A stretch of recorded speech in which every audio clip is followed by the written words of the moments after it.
This week, Jeff Mann from Online Business Systems is with us to discuss what's new with PCI 4.0. Then Len No from CyberArk joins us to talk about the road to data theft. No news this week, so our third segment will be a pre-recorded segment from the 2022 RSA conference.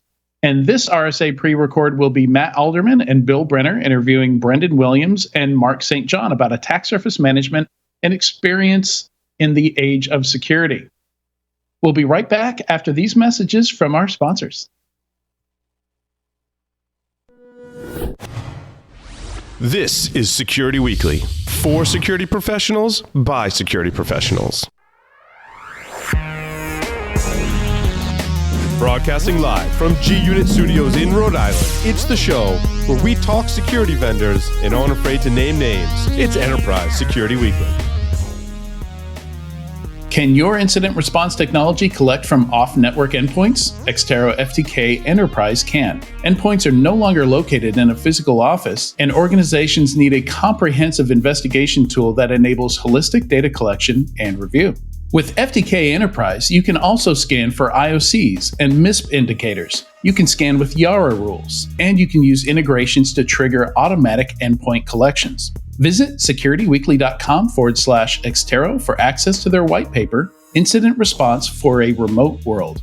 Customers want fast and frictionless digital experiences, yet also expect protection against breaches, privacy violations, and fraud. Drive engagement by optimizing security and convenience to attract and retain customers. Use the PingOne cloud platform to build, test, and optimize digital experiences. The no-code orchestration engine weaves together authentication, user management, and MFA, all of which can enhance security, drive engagement, and boost revenues. Visit securityweekly.com/ping identity to learn more. Deepwatch helps secure the digital economy by protecting and defending enterprise networks everywhere, every day. Deepwatch leverages its highly automated cloud-based SOC platform backed by a world-class team of experts who monitor, detect, and respond to threats on customers' digital assets 24/7, 365. Many of the world's leading brands rely on Deepwatch's managed detection and response. Visit securityweekly.com/Deepwatch to learn more. Welcome to Enterprise Security Weekly and happy Social Media Day. This is episode 279, recorded on Thursday, June 30th, 2022. I'm your host, Adrian Sanabria, and I'm not sure who's joining me yet today. We're having some slight AV issues, so I'll introduce my co-hosts once I'm aware of who's in and who's not. So some of those we may work out, some of those we may not. I'll keep you filled in.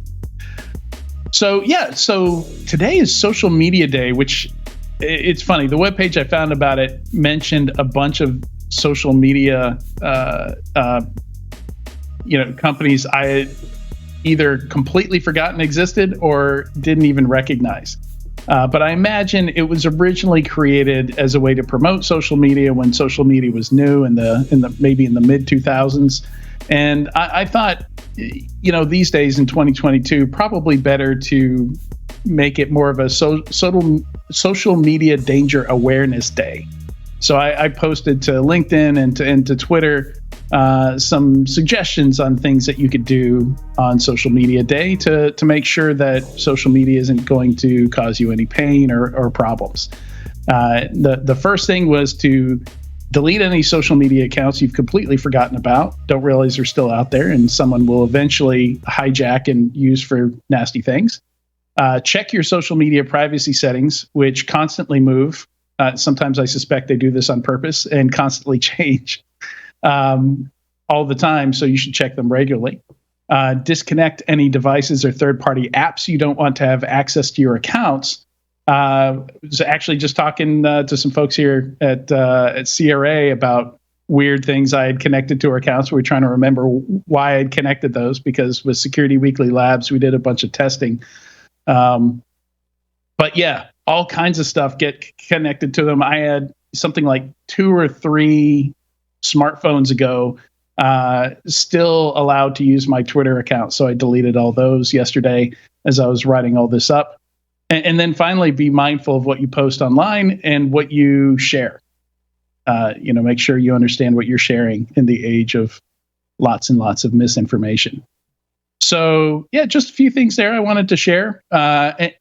Any other thoughts on that, Jeff? I haven't even introduced you yet, Jeff, but Jeff who? Usually I ask my co-hosts about this, but I could pretend to be co-host and then come back and be interviewed.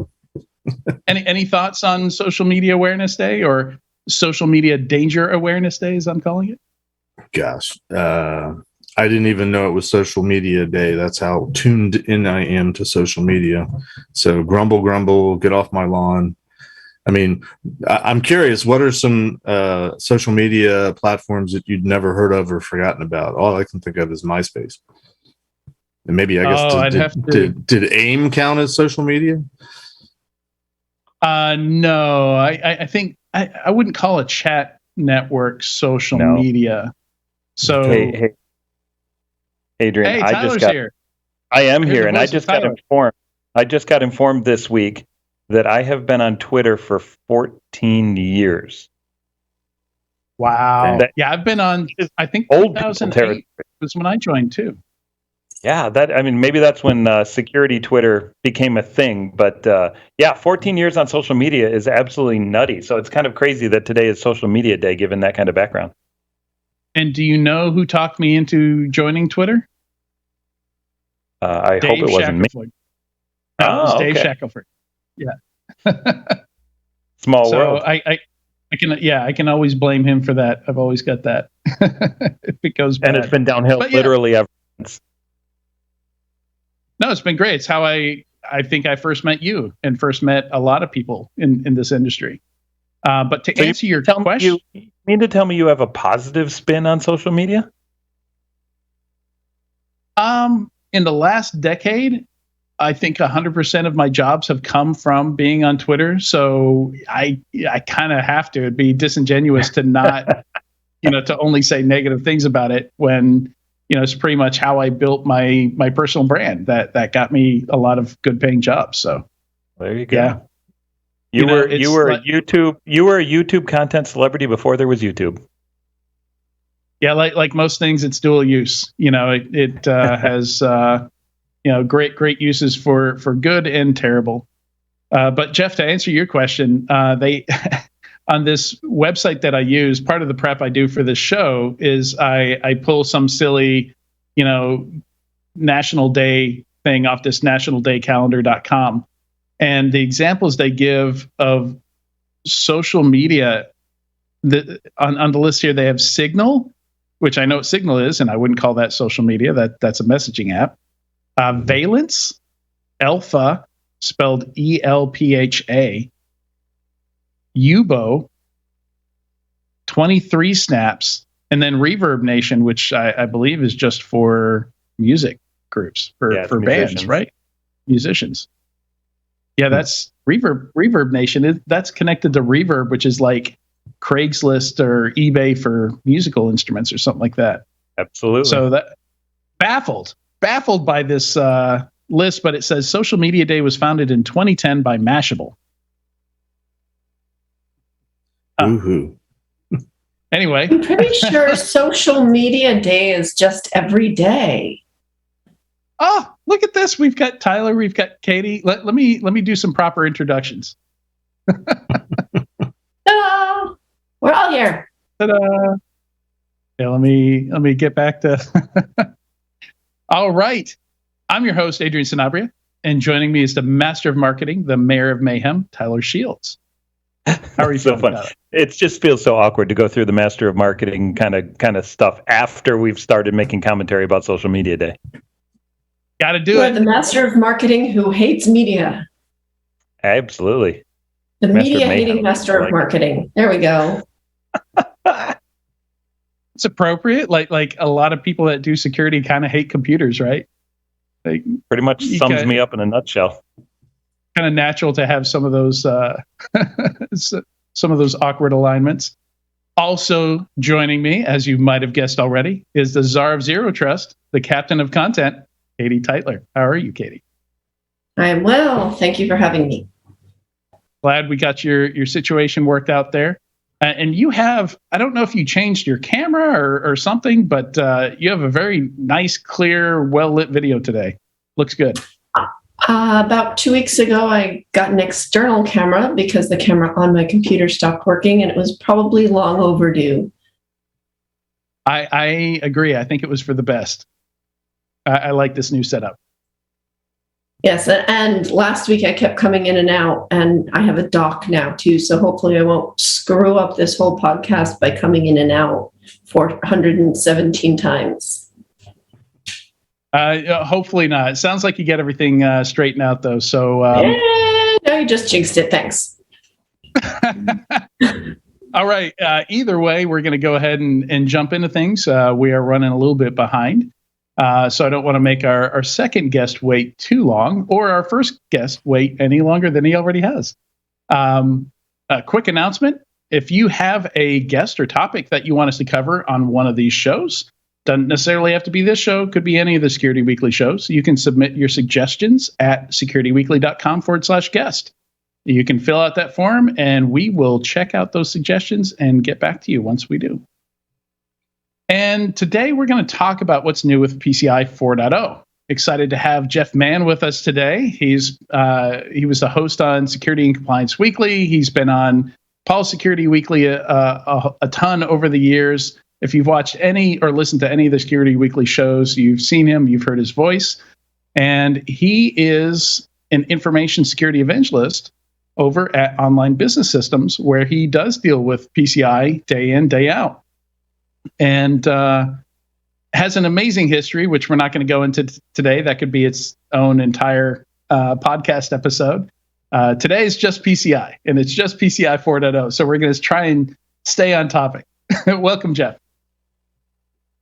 Thanks, Adrian. Yeah, I've co-hosted ESW a few times over the years, so I've never been interviewed on ESW. So fun to be on the other side of the microphone for a change. It is. I got to be on the other side of the microphone on Security and Compliance Weekly when you're running that show. So, Yep. It's nice to be able to return the favor. And Happy to do it. with good reason. We've got something right up your alley, Jeff. So I believe it was it March 31st that PCI 4.0 came out?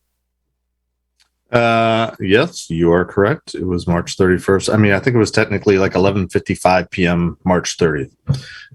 I know because the person that runs our PCI practice was it was probably the 31st, but it was like 1 a.m. the 31st Eastern time. And I got an email from my boss saying, or the person that runs the PCI practice, it's out. And then like literally, and I'm seeing these emails when I wake up on the next morning, and then I see an email that's time-stamped like 3 hours later. Okay, I've read through it and here's my comments. I'm like, did you actually sleep last night? I slept like a baby that night, and I just waited until the new day, April 1st, to read all about it. Tickets to the Foo Fighters and PCI 4.0, things you stay up late for, I guess. To each their own. I mean, part of the problem was, part of it is a personality problem. This person is just very intense, and I love her to death. But originally, PCI 4.0 was supposed to drop in 2021. So we had been working as a practice, investigating. We had access to the draft copies of it, and there was several iterations of comments back and forth. People that are involved in PCI actually contribute to the standard, ostensibly. And that happened to happen during, the COVID lockdown. So we had nothing else to do but look at the PCI version 4.0 draft. So we'd been waiting like a long time, and then an extra year for it to finally drop and see, what was the final version going to be. So, there was much anticipation, much ado about nothing. Nothing in the sense that it came out in March 31st of 2022. It actually doesn't technically go into effect until March of 2024, although that's a little bit of a misnomer because when it goes into effect in 2024, and as a QSA, which I am, I assess a company against version 4. I'm supposed to be looking at the previous 12 months. So technically, you should be following, if you're subject to PCI as a merchant or a service provider, you should be starting to follow 4.0, as early as next year, depending on what your annual cycle is on when you have to do your assessments. Yeah, before we jump too far into that, maybe just a little bit of history. We're talking about how we both got drug into PCI. I don't think either of us chose it. It's more that it chose us. What's your story on how you got into PCI, Jeff? All of my stories are long stories. I'll try to make it brief. I've been working in the early 2000s for a boutique security consulting company startup that was floundering between being a product company and a services company, which is not a new thing.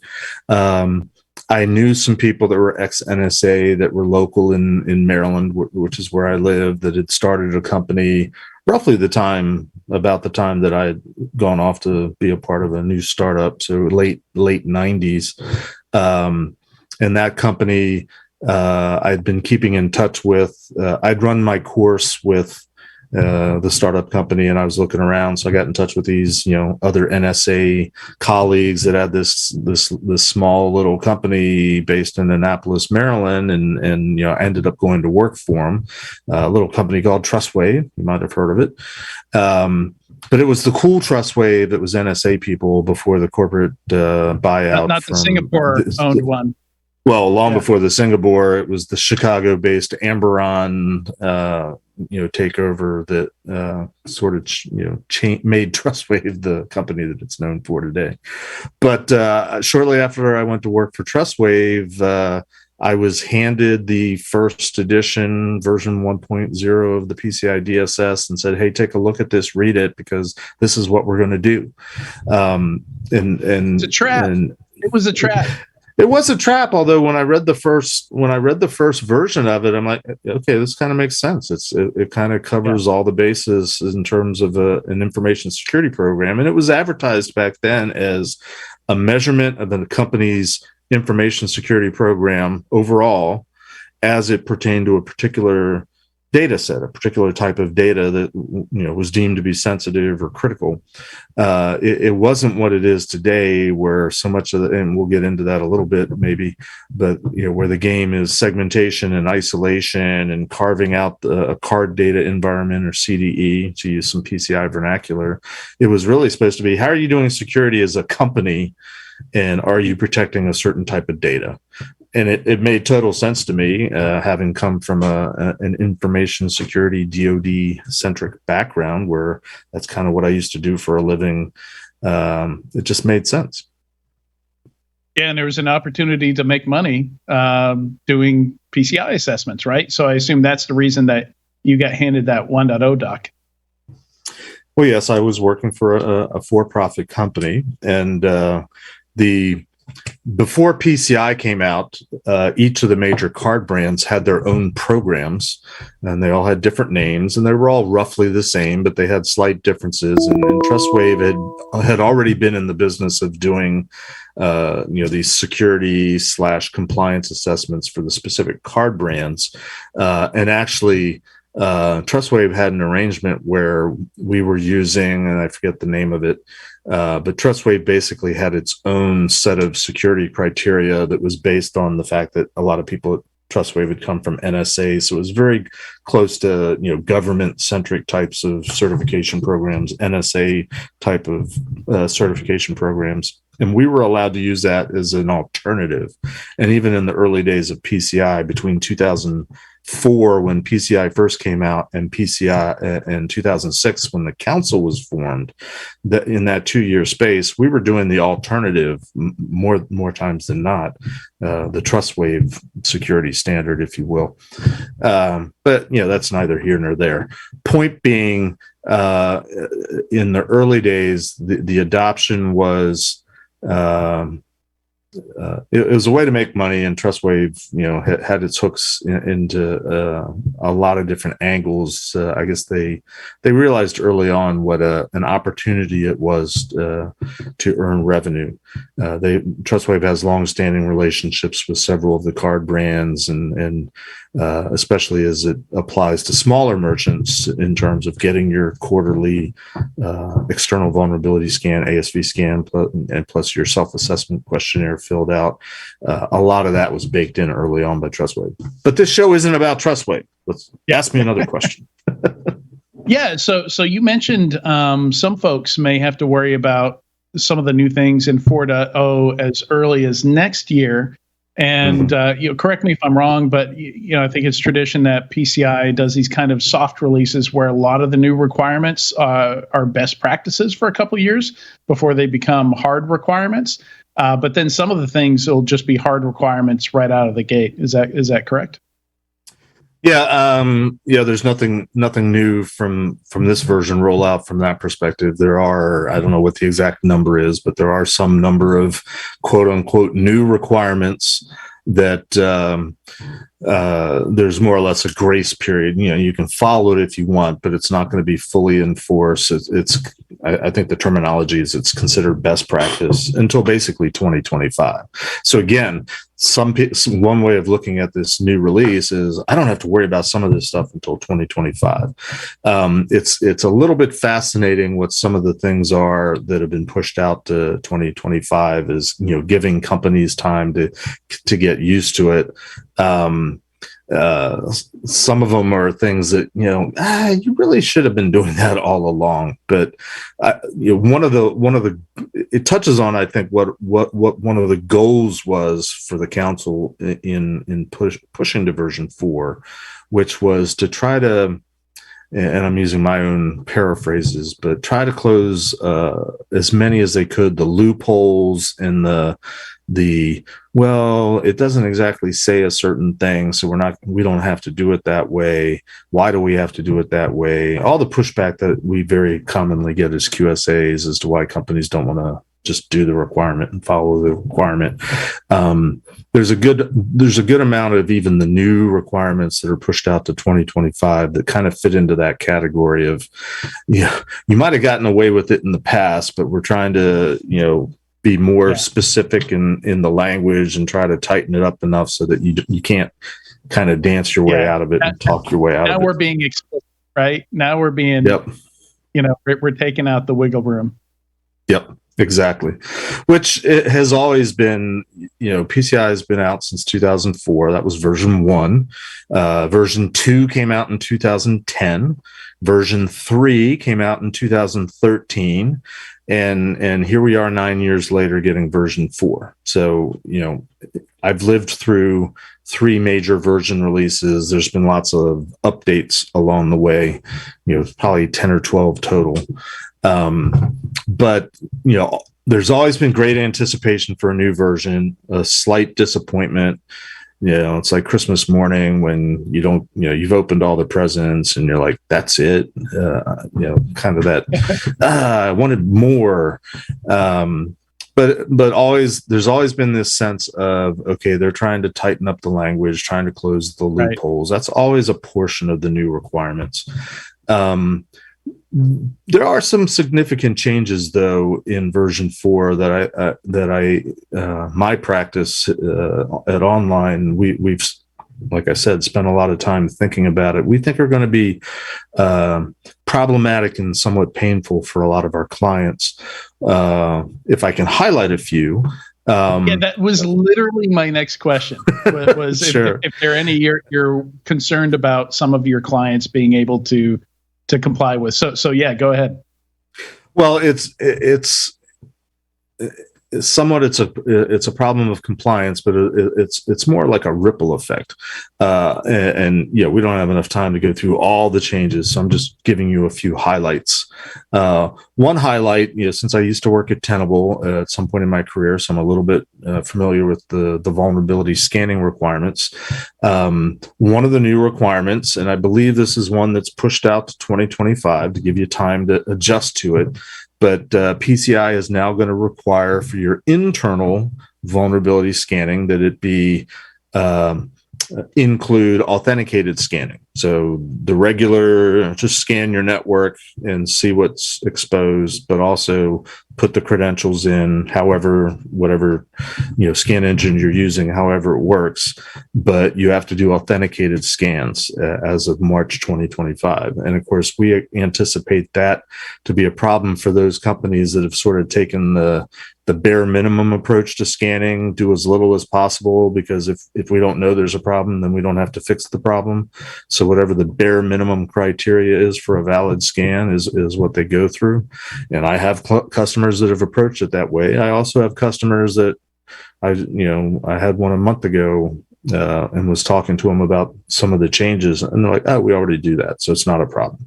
But it's going to be a problem for those companies that have sort of approached PCI with that sort of bare minimum, how do we make it go away approach. This is just another nasty compliance thing, rather than okay, it's a security best practice listing, it's a framework, it's stuff that we should be doing anyway. How do we make it work for this in particular environment? So that's one example. Another example of where we think there's going to be a lot of heartache on behalf of our clients, and we're still kind of waiting to see what the ramifications are going to be. Up until today, when I go in and report on compliance, it's 100% pass or fail. You're either in place for all 400 and some requirements, or you fail. You're non-compliant. So, and for each individual requirement, you're either in place or not in place, or you're in place with compensating controls. They are now adding a new category or option for reporting the status of a particular security requirement, and that being in place with remediation, which is very interesting because, and I'm sure you remember this from your QSA days, Adrian. You go in and you do that initial gap assessment, and the clients are like, they got 200 out of 400 requirements that they're meeting, but they're screwing up something, they're missing the boat on something, and they have to scramble. Oh, we've got pen tests with findings, we haven't fixed them yet. We got scans with findings, we haven't fixed them yet. Patch levels are not up to date on all the systems, so on and so forth. It's always been you wait, and at the last minute before the deadline, they show all the evidence, and then everything's marked in place like, well, of course they were compliant all this time. They're doing everything they're supposed to be doing.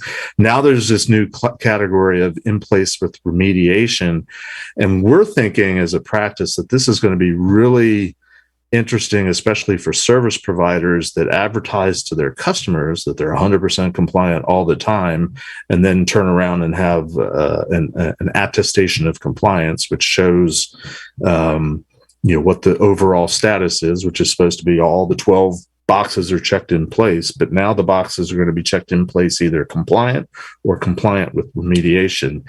And what is that going to mean for sort of an indirect outcome, but how's that going to affect client relationships and contractual obligations and public perception, if you will? It's important to make that transparent, though, because I literally sent a question to the council like 12 years ago. That was basically like one of the still waiting for the answer, aren't you? right. And I think this might finally answer it when you're in those situations where they have to have 4 quarters of clean scans, for example, and maybe they only have 2 quarters of clean scans. Like what do? You just fail them for until they they're supposed to have been doing something every day and they clearly weren't, or they're supposed to be doing something weekly or monthly and they're clearly you can't go back in time and make it up. I think they're I can't speak for the council, but I think they're trying to do I'm sorry, is that what this is for, do you think? Well, I think at least part of the intent is to try to get the habitual offenders to clean up their act, because they're no longer going to be able to go through the fire drill. They really actually have to start doing a lot of the things that they claim to be doing on an ongoing basis anyway. And that's been a challenge with PCI. I think they first introduced the idea of sort of continuous security, continuous monitoring, doing all the periodic things on a regular basis. Well, all the way back in version 2, I think it might be version 3, but it's been a while. Even if it's version 3, it's been 9 years that they've been trying to emphasize, no, PCI isn't an audit thing that you do, for a couple weeks a year. It's supposed to be reflective of things that you're doing on an ongoing, everyday basis. I used to refer to that as the PCI Panic Period, that month before your PCI audit, when you would try and do all the things to make it look like you had been doing what PCI said you had to be doing year round, but you try and cram it all into 1 month. Let's do some firewall audits. Yeah, and they tried to do a lot of detail and move the ball on that, and definitely with version 3. But clearly it hasn't stuck, and so they're trying yet another angle. So let me ask a different question. Sure. Let me kind of shift a little bit and ask: are there any changes that you see? That you were kind of impressed that they went that far? Because of course we've got the incremental stuff like minimum password length is now 12 instead of 8 characters. Right. Like, whoop-de-doo, Are there any that you looked at and you're like, yeah, it's actually pretty forward thinking and that's going to do a lot of good? I wouldn't call it forward thinking, but they certainly attempted to try to, modernize the standard, if you will. And, a lot of feedback that they got, and they published numbers. They got something like 17,000 comments on the draft of the standard from all the different players that get to contribute. So, which is one of the reasons why they bumped out the release an extra year. Long overdue, and they shouldn't have had to say it. But and again, it falls unfortunately into this category of loophole. But one of the early requirements was they had a handful of special requirements, and in fact, there's an appendix in the current version that addresses if you're what's called a shared hosting provider. And a shared hosting provider, at a broad definition, is you're a company that has multiple clients that are dealing with card data, and the specific requirements basically have to do: are you keeping your clients separate? Are they in their own little sandboxes? Yeah, like a colo. But the way it was written originally was the definition of a shared hosting provider is not even a colo, but think web hosting. You've got a web server, a physical device where you're hosting more than one client on it, which is how it used to be done, 15, 20 years ago. And the definition had never changed. So many clients have gotten away with, well, we're not a shared hosting provider because, we're using virtualization, or we're in the cloud, or, whatever. And they're not technically hosting multiple clients on a single server. So probably should have done it a long time ago. I would argue you shouldn't have needed to do that. You should have been able to read through the spirit of the requirement. And, I've got lots of clients that have multiple customers that do PCI, and they clearly fit the intent of the requirement, but they cleaned it up. So they've done away with the concept of shared hosting provider. And they have a new term for it, but basically it's meant to be all encompassing to account for the fact that nobody runs things on single servers anymore. There's all sorts of virtualization and cloud and containers and all that kind of stuff. So that, if you're a company whose business is to host other companies that do PCI, they're merchants, they're e-commerce or whatever, fill out this, these extra questions and respond to them. So I'm impressed that they finally caught up with it, but I'm also disappointed that they had to, if that makes sense. Yeah. So I'm just want to rattle off some of the notable items that I noticed when going through it, and then I've got one more question for you before we have to wrap.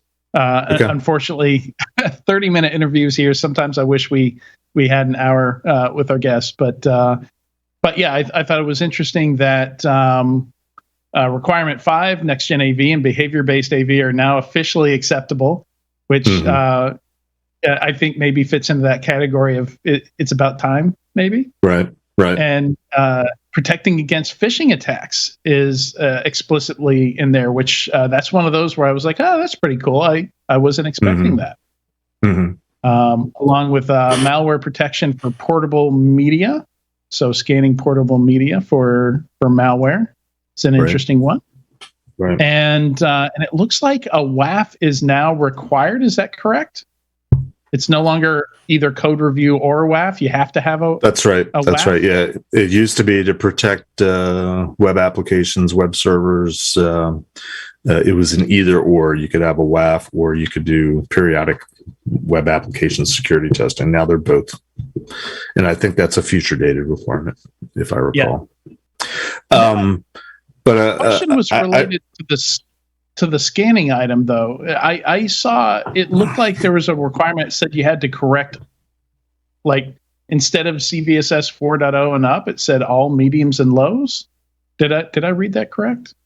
You might have read that correctly. I mean, one of the things we did as a practice at Online was we put together a lot of white papers and webinars and things like that, ready to drop when version 4 came out. And so we have a resource center, and I think Sam, if you're on Discord, she put the link to it. So one of my contributions to that was they asked me to write a blog about the new vulnerability scanning requirement, which ended up being a white paper because I'm a little bit verbose, I guess. There's been interesting changes in the language in terms of vulnerability scanning over the history of PCI. So, I'm always impressed and yet not convinced. I think that the meanings of the words are important, and I think that they changed the words intentionally, and then it turns out sometimes it was just like a different editor and they decided to pick a different word. There isn't always the nuance implied in the changes to things that you read into it, which is one of the interesting things about PCI. So the vulnerability scanning requirements have changed over the years, and what constitutes pass or fail, and even pass or fail is only in the context of the external internet facing scans, the ASV scans, approved scanning vendor scans. The language for the internal scans and what do you have to remediate, what do you have to do, that's changed and evolved, and it's different from the external scans and so on and so forth. And then with the addition of the authenticated scans, which in theory is giving you a truer result. It's all in this white paper. I talked to people from Tenable, Rapid7, and Qualys and got their take on all of it. Truer results, but a whole lot more results if you haven't been, if especially you've been taking that bare minimum approach. But I wanted to make one more comment because it's important to note this, and it was based on your observation of the update to requirement 5 and the antivirus now is including, other types of technologies in your standard, signature-based antivirus solutions of old, and that is. They've come up with this concept where, it's always been allowed to use compensating controls. If you're not meeting exactly what the requirement says, but you're doing something that is equivalent or meets the spirit of the requirement, you write it up as a compensating control. They've now introduced this idea of, and I'm not sure in the final version that when they originally advertised this, it was to do away with compensating controls, but compensating controls are still an option. Now they have an option where you basically, if you have an alternative approach to meeting a requirement, instead of going through the compensating control route, you can evaluate what you're doing is different. And that has to be done by a QSA. And the QSA can say, oh yeah, that makes sense. And you're just meeting the requirement in a different way, and we've approved how you're doing it as a methodology, and then we validate that you're doing what you claim to be doing. It in theory eliminates the need to write out the whole compensating control worksheet But it requires QSAs to make a value judgment on what your proposal is for how you do it, how you're meeting the requirements, sort of upfront and blessing it, and then you still get the box check you're in place, rather than having to fill out the long form compensating control worksheet. I don't know if that's going to take, but that's potentially a significant change. And it looks like what they're calling the customized approach objective. Customized approach. That's right. That's what they call it. So CAO. But the example. New acronym you have to add to your vocabulary. CAO will be the new acronym, the new PCI acronym that you have to add. Well, going back to your antivirus example, I mean, for probably 10 years, we've had clients that are meeting not only the antivirus, but to some degree the file integrity checking and some of the other requirements with using whitelisting solutions, especially when you've got tens of thousands of endpoints, which are really cash registers, or what we call point of sale systems, that are in, think of your large retail chains that are nationwide, that are everywhere, the Walmarts and the Targets and the Home Goods and all that kind of stuff. They've got tens of thousands of endpoints that they're supposed to be, keeping up to date with all the requirements, not the least of which are the antivirus requirements. So, the Bit9s of the world, all the whitelisting solutions that say, you're only going to be allowed to run the pre-approved things, applications on your system. That's long been an alternative solution that has to be written up by a compensating control. But now a QSA can just say, oh, you're using a whitelisting solution to cover several of these requirements. That's good. No longer need to go through the whole rigmarole of doing a compensating control worksheet. All right. Awesome. Well, Jeff, thank you very much for joining us on Enterprise Security Weekly today. It's been awesome. Hey, it's fun. It's been a while, and it was fun to be back.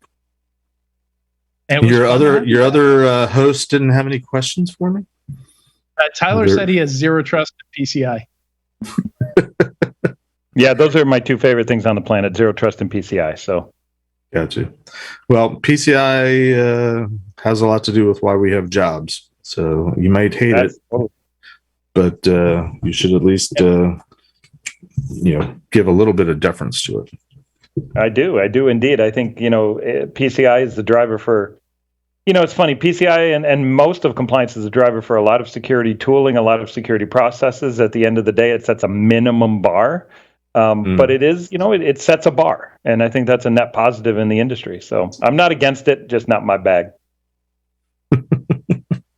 Yeah, a lot of people have that same misconception. So I'm pretty happy. Cool.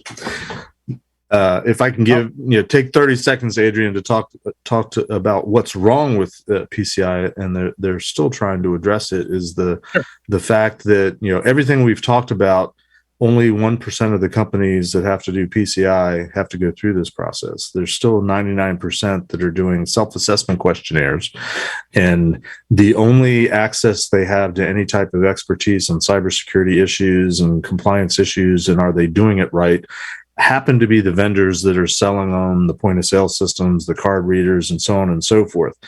That's part of the problem. The second part of the problem is none of the people that work for those companies or sell for those companies, not to pick on salespeople, have to go through any kind of certification or training or validation that they're qualified to give any type of advice about whether what you're doing satisfies, what Tyler says are sort of minimum security requirements.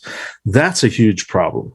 And that's a problem that's acknowledged to some degree and open to suggestions on how to fix the problem. The easiest answer would be institute some sort of validation, security, qualification type of training for people that are selling the solutions that small merchants use to make PCI go away, ease the burden, make compliance easy, compliance in a box, and all the messages you see along that line.